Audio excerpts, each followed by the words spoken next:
Bonjour, bienvenue à Bas de Carré. Aujourd'hui, on prépare une recette de thon mi-cuit avec du foie gras poêlé. On va dire qu'on est dans les influences un peu asiatiques avec le Périgord mélangé. Et donc, une recette pour les fins d'année, pour bien démarrer la fin d'année. Donc du foie gras et du thon mi-cuit et du topinambour déglacé à la gentiane. Le thon rouge, voilà. Donc, un beau thon rouge, les topinambours, donc c'est des racines, topinambours bruts, une fois qu'on les a épluchés, le gingembre, un petit morceau, un peu de suze, c'est la gentiane, le miel, et une petite goutte de lait, bon toujours le poivre, important. Fleur de sel, piment d'Espelette et pour le thon rossini, du foie gras à poêler, pré-cru, prêt à poêler qu'on va couper bien épais pour avoir une belle tranche. Une fois les topinambours épluchés, on va les couper en petits cubes, donc simplement. Alors il faut être un peu rapide ou alors il faut les mettre dans un peu d'eau légèrement vinaigrée parce que ça s'oxyde un petit peu les topinambours. Hein. Voilà, donc on les coupe en petits cubes comme ça. Après, donc, quand on va les avoir fini de couper, je vais les mettre à blanchir. Et donc on va le porter à ébullition. Blanchir, ça veut dire porter à ébullition le produit. Donc dans un liquide. Pendant ce temps-là, on va couper le gingembre. Donc en fait, le but c'est d'avoir quelque chose d'assez fin. Donc on va le couper en petites lanières comme ça. Très fin, le plus fin possible. On appelle ça une julienne en fait. Voilà. Donc on fait une petite julienne de gingembre, bien fin, et après on recoupe en tout petits dés. On pourrait presque dire que c'est la brunoise ou plus petit encore, le salpicon. Donc voilà, donc les topinambours prennent l'ébullition. On va les laisser cuire quelques secondes. Voilà, le lait va faire son action. On prend un petit sautoir, une petite casserole. On va mettre 2 cuillères de miel. Et on va faire mousser. Donc on fait mousser le miel.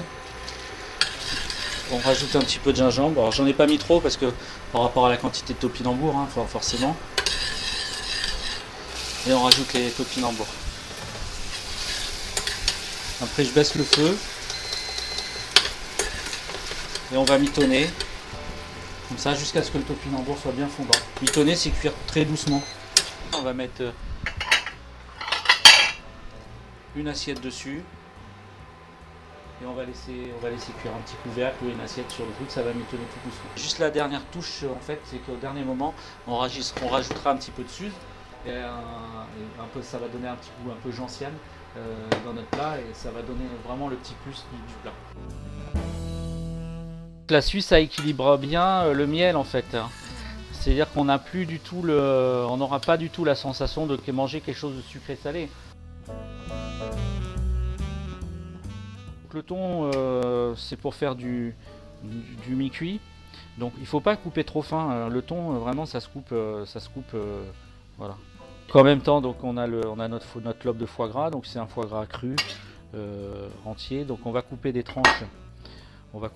Le but c'est de finir avec le foie gras sur le thon.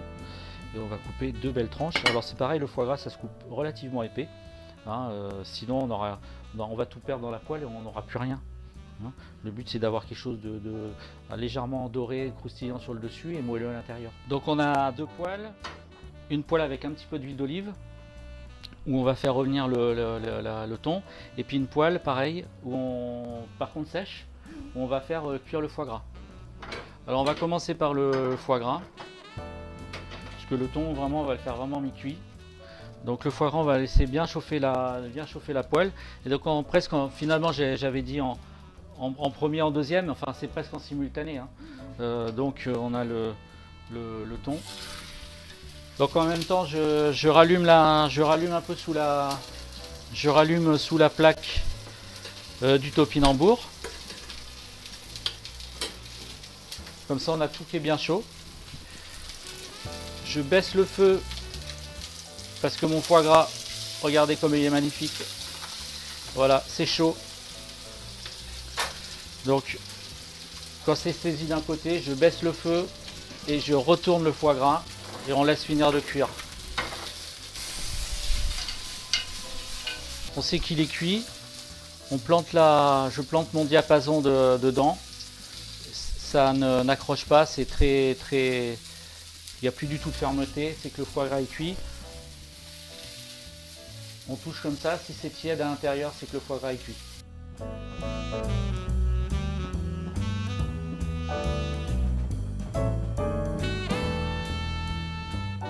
Pour les amateurs, on peut mettre une toute petite rasade de soja au dernier moment.